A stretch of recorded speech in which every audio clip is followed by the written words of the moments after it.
Welcome to the Shutter Sport Podcast. I'm your host, Eli Pearl, and today I'm joined by Stirling and Finn Noel. On today's episode, we will be recapping the second round of the NBA playoffs and breaking down the conference finals matchups. Before we start, we want to remind you again that everything we say is our opinions. However, whether you agree or disagree, we invite you to join the discussion on Instagram at ShutterSportMedia or Twitter at ShutterSportsM. From the little leagues to the pros. This is your weekly sports show. Welcome to the Shutter Sports Podcast. Take a seat at the table as we discuss.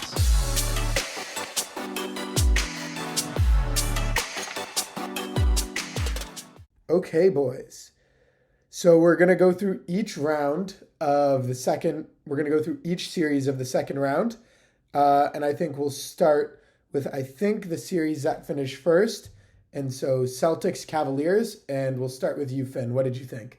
All right, that was, to me, I actually made a prediction on what I thought was going to happen in the second round, and to me, that was the easiest decision to make.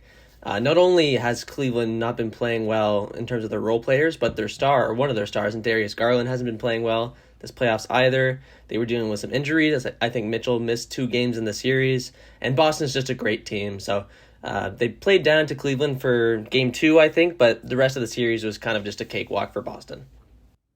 Yeah, it was nice seeing Cleveland get a win, at all in that series. But it was just, the Celtics were just dealt the better hand this season, especially with depth of team and everything. Yeah, they were just playing the most well-rounded and best team in the league when they have some of the worst depth out of teams left in the playoffs, and that's just a hard matchup to go against Boston, who has a complete team at every position, who can do anything. Yeah, I'd say the question now is, what does Cleveland do next? Because there's so many rumors of Donovan Mitchell leaving, and I even saw some rumors of Darius Garland getting traded away. So it'll be interesting to see what the front office does in that situation. Yeah, I definitely think they need to split up the Twin Towers, though, because having 2 big men who can't stretch the floor is not beneficial for a player like Donovan Mitchell, who has the ball in his hands and can score at the rim if needed. But that cuts away a huge aspect of his scoring when 2 big men are clogging the paint. So I think they roll with Evan Mobley and get rid of Jared Allen this offseason. But that's the move I think Cleveland could do to improve their overall roster. Yeah, they're definitely a playoff team. They're more than good enough for the playoffs, but this squad isn't winning a finals ever. They're just not good enough. So we'll move on to the next Eastern Conference series, and that was the series that just wrapped up and was an amazing series to watch in Pacers versus Knicks. And personally, my prediction was right on the money. But let's hear what you guys had to say first. I had Knicks going on 6 or 7, so I was a little bit wrong. But obviously, you can't predict injury, and that kind of plagued the Knicks throughout the series. Obviously, Brunson had to leave in Game 7, which was huge. Anunoby was out for a few games. Hart had an abdominal strain, I think. There was just so many pieces for the Knicks. Even though they're such a deep team, they had so many guys that were out that even their depth couldn't save them. So unfortunate, but I'm happy for the Pacers. You can somewhat predict injury when Tom Thibodeau is your coach. My prediction right at the beginning of the series was it's going to be tight.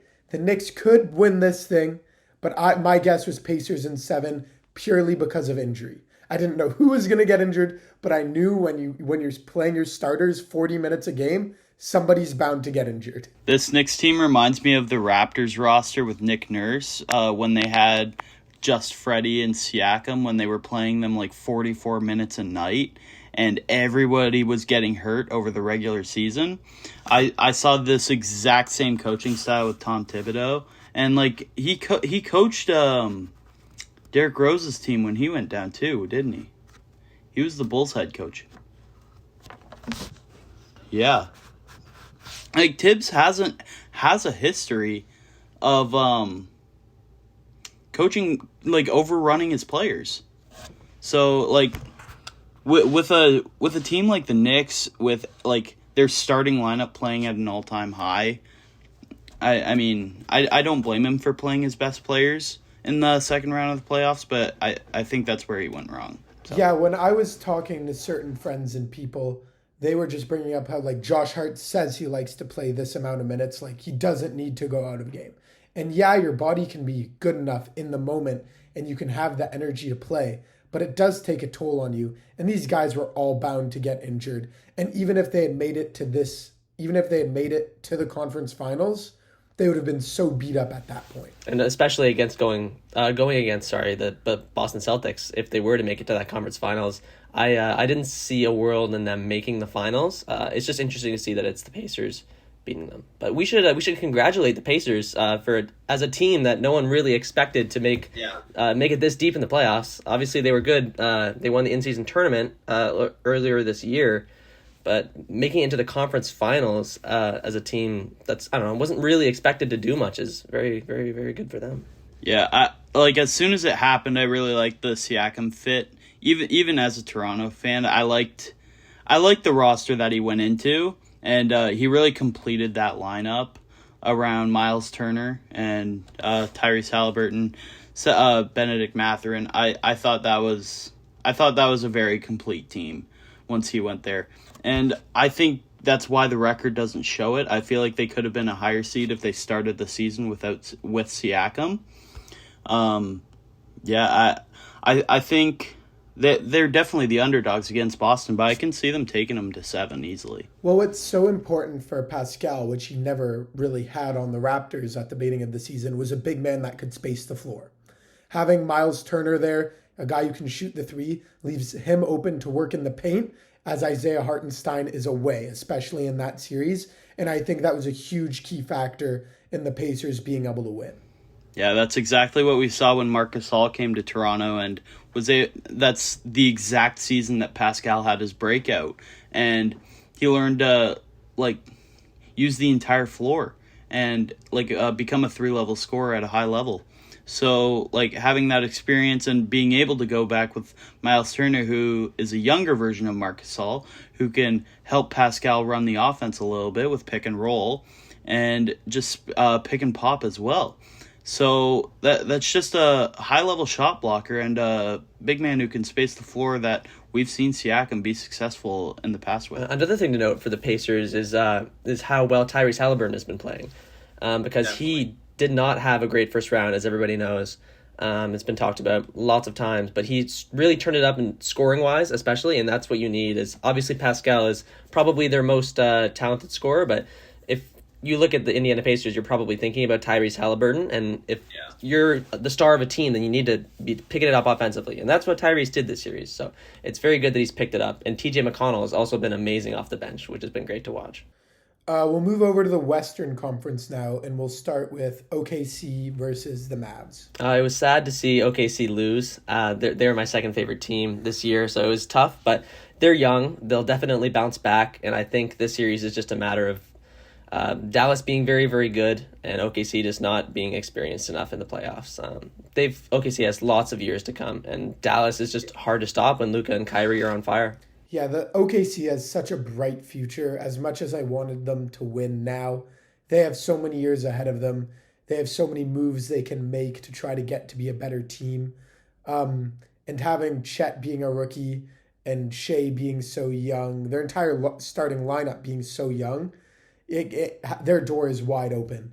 And I think they'll just bounce back next year and be equally as good. Yeah, that's just an issue of just not enough playoff experience. 2-3 years down the line, this Thunder team is going to be a dynasty with the amount of picks they have. And this is what I said at the end of the first round. I thought the winner of Dallas versus Clippers are going to take down the Thunder strictly because of the amount of experience Dallas and LA have.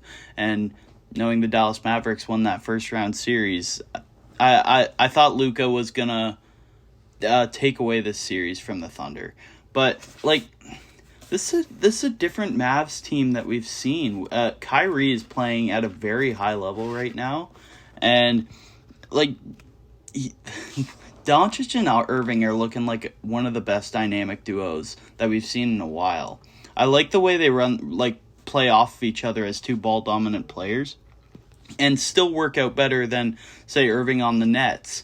So, I don't know. I really like the look of this Mavericks team, and Doncic might leave if the Mavericks don't get a solid team around him. So It seems like they have that solid team now. They were, I think, the main reason why they were just beating OKC in the last few games of the series, at least, was on the glass. They out-rebounded OKC, and I think almost every game of the series, a lot of that was Daniel Gafford and Derek Lively. But OKC, if you look at their roster, they're not that tall, which is maybe an issue that they could fix, as talented as they are right now. Because they were just, like, Lou Dort would be under the hoop, like, boxed out, but Gafford or Lively would just reach over their heads and grab the ball for the rebound. So I think if OKC could get some more height, then they would definitely help with that issue. yeah, and I think I said this at the deadline, but I thought OKC needed to go for a backup center at the deadline, and that was one of the biggest things that killed them in the playoffs, not having a solid backup after Chet and having a big body that could grab rebounds over a team that added Gafford and PJ Washington at the deadline, and having Derek Lively, who's like been one of the most underrated rookies in my opinion. He was the perfect fit for the Dallas Mavericks roster. So I think that's something OKC needs to do in the offseason is get a backup big man. They need somebody behind Chet. Yeah, I was seeing fan theories about possibly one of the Cleveland centers going over and being traded to OKC. I would like that fit a lot. That's a very diverse big man group between a dynamic scorer like Chet and like a big body like Jared Allen. I feel like that would be a great fit for the Thunder. And we'll go on to the final series. Obviously, Game 7 was last night for us. We'll talk about the Timberwolves and the Nuggets. Well, I don't know if anyone was expecting this outcome to happen. Denver, the team who's supposed to be the most experienced and the most poised in bad situations, blows a 20-point lead to the Minnesota Timberwolves in Game 7. When obviously we have to congratulate the Minnesota Timberwolves for just putting on such an impressive series. Obviously, when they lost games, they weren't that impressive, but when they won games, they looked like one of the best teams in the league, obviously, if they're beating the Denver Nuggets, right? So their defense was incredible. It's strange to see the Nuggets out of the playoffs right now, but that means things are opened up, so anyone could go anywhere.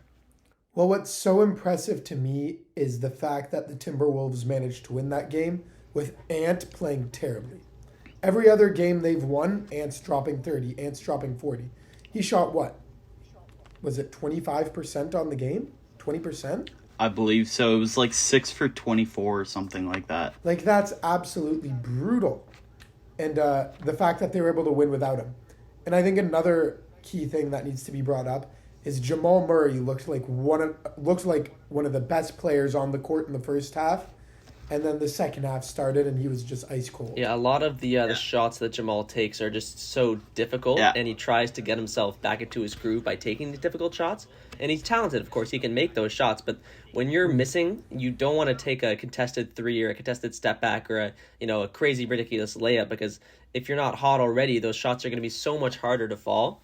And I think he needs to, I don't know, in the future at least, get to a spot where he knows he can make a shot if he wants to get back into his rhythm. And Minnesota just was making him take tough shots.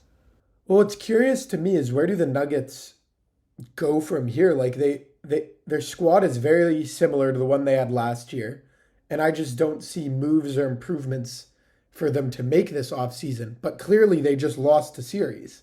So it's going to be interesting to see where they go from here. It's going to be hard, but like maybe a bench piece or two would help, but I think they just got to shoot better. Their final 2 games, they have shot horribly. Like the game where they lost by 45 points, they shot 30% from the field. That just can't happen. and the game 7, MPJ shot 3 for 12. So I know it's a big meme, but MPJ either needs to pass or hit his shots. So like Jokic had a fantastic series, tried to carry his team to the win, but didn't work out. Rudy Gobert is looking like one of the best defenders of all time, though. I mean, like this Minnesota team is a defensive juggernaut. Well, I think one of the key pieces was also Cat's defense on Jokic, Because when Kat was guarding Jokic, his field goal percentage dropped an insane amount. I saw a graphic on it. He was when Kat was guarding him, both his 3-point shot, like his 3 percentage was down, and field goal percentage was down from like anybody else on the team guarding him. So I think Kat's defense was a huge factor in that team winning. That's very interesting to see because throughout his career, Kat has not been known as a good defender at all. He's always been a huge fouler. But I think probably just the pure mass, I don't know how else to put it, but the pure mass of Karl Anthony Towns is able to stop the pure mass of Nikola Jokic better than Gobert can. Which is funny. Like, you look at Gobert and he looks like an athlete. Like, the guy is jacked and 7 feet tall. But yeah, I guess the mass versus mass matchup went Cat's way. Yep. Sometimes all you need is a bit of mass. All right. Let's move on to the conference finals. And we'll start with the Eastern Conference Finals, which is going to be the Celtics versus the Pacers. I mean, I said it before, but these two teams are some of the most complete teams in the East. And after adding Siakam, I feel like Indiana's record could have been better, as I said before. So, even though the Pacers are the 6th seed and the huge underdog in this series, I do think it could go to 6 or 7. I still have the Celtics making it past into the finals. Yeah, it hurts to say as somebody who really despises the Celtics. Sorry, Austin. But they're easily the better team, and easily, when looking at the entire East, they were always the best team. And I think that's going to be hard for the Pacers to beat. I think the Pacers might have some scrappiness in them. I think they might end up they're definitely going to be the team I enjoy watching more. I see them knocking off a few wins, but I don't see this Celtics team losing this series. They're just too good. I actually might have to disagree with you guys there. And to start this playoffs, if you were to tell me that this was the conference finals matchup, I would have said Celtics would have almost swept, probably 5 games or so. But what I've seen from the Indiana Pacers is making me think that they could win this series. They run, they play fast, and they score. And when they're on fire, they are on fire. They love to do this thing where they'll score and the crowd will be amped up, and then they'll just leak it out to Obi Toppin after the other team misses, and so he'll dunk. And that just builds momentum for them so easily. They can just rack up points so quickly. And I don't know. I think Boston has this tendency to play down to their opponents sometimes. They've done it with Miami. They've done it with Cleveland. They've lost a game both times. And I think Indiana's a great team that could take advantage of that better than Cleveland and Miami could. You're changing my mind right on the spot. I want to see the Pacers win this series so bad. Oh, definitely. I despise they're my second least favorite team in the entire league, behind the damn Philly 76ers. Knicks Pacers is just so much fun to watch because of the energy around those teams. Yeah, and I want to see the Pacers succeed against the best team in the league right now. So I could easily seeing it go to 7 games, and I want to see the Pacers win this series. The upset would just be so magical. It would just be so enjoyable. Oh yeah, to watch. it'll feel exactly like that Miami Heat run in the bubble. Mm-hmm. And then they'll go get the Pacers will be absolutely pounded by whatever Western Conference team makes it on. but just like the bubble, but and I guess now we'll move on to the Mavericks versus the Timberwolves.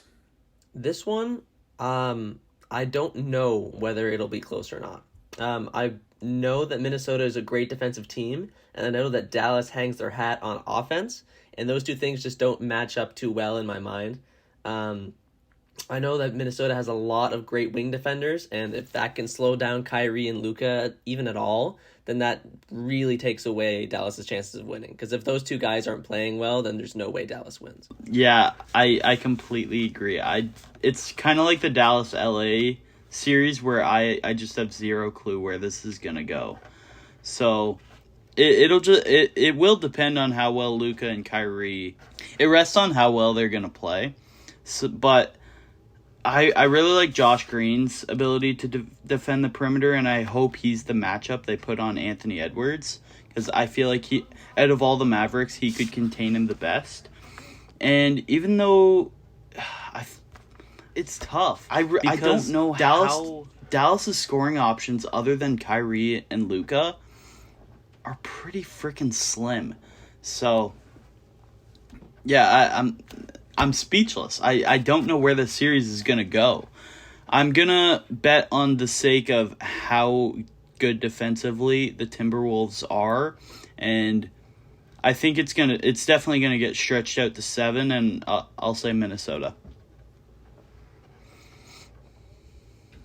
I don't know. Ant is both one of my favorite players to watch this playoffs, and I absolutely despise him. Like, he just has such a cocky presence when he's on the floor, but at the same time, he's been backing up the entire playoffs until last night. Like, he's just been so dominant and so much fun to watch. He's flashy out there, but even though he's talking shit, he's making his shots, so it's hard to say anything about it. I do think that the Timberwolves should be able to beat the Mavericks. I just think they're, purely to this matchup, they're the more well-rounded team. I think it's hard when you have two big men and Gobert and Cat. Who's the Mavs starting center right now? Who hasn't been this playoffs? It would probably be Lively, right? Yeah. Like, Lively just doesn't compare. Like, it's just hard when you, like, he's been getting rebounds for them, but I think just the presence of Gobert, especially, like, his defense, as we said, has just been so insane, combined with the perimeter defense they have to match up with Kyrie and Luka. I think it's just going to be a tough series for the Mavericks to win. Yeah, I think Cat's going to take advantage of this series. I think he's going to play at the same level we've seen Edwards play this entire playoffs, and he's going to take advantage of the fact that the Mavs just simply don't have a big man 3-level scorer that they can stretch the floor with, and the Timberwolves do. I mean, Cat's one of the best 3-point shooting big man we've ever seen, and if he can take advantage and get the ball in his hands against Lively, who is a rookie and has never seen this type of game, I could see Cat being the X factor of this series. I'd agree. Yeah, I'd say that's very possible. And to even back up that point more, if you look back to Dallas's first series in the playoffs against the Clippers, Ivica Zubac was playing amazing against them. He was dominating. Mm-hmm. I think for one of the games, he was their best player statistically. And if a guy at the talent level of Ivica Zubac is beating your centers in Lively and Gafford, then you take freaking Rudy Gobert and Karl Anthony Towns, guys who are, some of the top 30, 40 players in all of the NBA, then I think they're really going to take advantage of Lively and Gafford. So yeah, the big men will definitely be huge in this matchup. What's so great about this point in the playoffs is somebody's about to win their first ring. Like Tyrese, Tatum, Luka, Ant, and Cat, like somebody's about to get their first ring, and it's just shown the progression of the NBA. Like, for what, we don't see a LeBron anywhere near the finals. We don't see Curry even in the playoffs. Like, just, it's a new era, and it's kind of refreshing. Yeah, I saw this cool graphic that, like, in the second round, there was one OG, like, 2016-17 All-Star in the, like, quote-unquote Golden State era of basketball. And it's Kyrie Irving. Like, there are no other late 2010s All-Stars in this second round at all. It's completely new era of basketball. I was going to say, like, in the second round, it was just an abundance of under 30-year-old starters, but also so many Canadians. Like, the second round of the playoffs had, like, what, over 10 Canadians? Andrew Nembhard is looking so good. It's just nice to look up at the screen and go, Canadian. I like him. The Luca, not the Leonardo DiCaprio, it's Leo, like, pointing at the screen and, like, with the whistle. It's just like that every time a Canadian pops up on the screen. And that was a lot of fun for the second round. Mm-hmm. Yeah, and I also saw that there are literally only, in the second round, there were only 6 30-year-olds left in the entire playoffs. I know 2 are on Minnesota. That's Rudy and Conley. There's KCP on the Nuggets, who is out. And 3 more. They're, Drew Holiday as well. Yeah. And it's like Eli said, it's a completely new era with entirely new contenders. Yeah, and it will just be... It's an exciting time. It'll be interesting to see next season. Like, we saw all the ring chasers go to, like, these guys, like these, as you were saying, like Chris Paul to the Warriors and things like these kind of late 2010s teams. But will these ring chasers now be trying to go onto these young teams as like a bench guy to get their ring right before they leave? I could definitely see someone hopping onto Minnesota next year. I see a lot of great fits for older guys coming into more of a bench role now, because obviously these teams, their starting lineups are great. But this offseason, I think, is going to be very, very interesting. Because honestly, any of these four teams can make the finals right now. Like, as we said, any of us think these 2 series could go 7. I do think both of them are going to 7. This is going to be a very good conference final round. Yeah, we've definitely been blessed with these matchups because at least for me, going into the playoffs, I was just thinking, it's not necessarily a cakewalk, but I was pretty sure on Boston and Denver meeting up in the finals. But now that we have teams like Minnesota in the conference finals, teams like Indiana in the conference finals, it feels so, not random, but it feels, I don't know, it feels like they shouldn't be there, and it's going to be very refreshing to see teams that we don't know matching up. My question is, when was the last time the Celtics had a game? It's been a week now, hasn't it? Oh, it's been a while, yeah. Are they going to be cold? Like, it's been like they've had rest time, which can be extremely helpful, but that's also time for like the Pacers. Pacers are warm, heating up, and now you're going into a series against them. Like, I think the Pacers are going to surely come out game 1 wanting it. Pacers literally just won a game 7 in Madison Square Gardens. They are hot. Yeah, so clearly we've entered a new era of the NBA, and I'm very excited to watch the conference finals. But thank you for joining us on the Shutter Sport podcast. Be sure to follow or subscribe wherever you find your podcast, and don't be shy to join the discussion on any platform at Shutter Sport Media. Until next time, I'm Eli Pearl, joined by Cam Stirling and Finn Noel, and this has been the Shutter Sport podcast.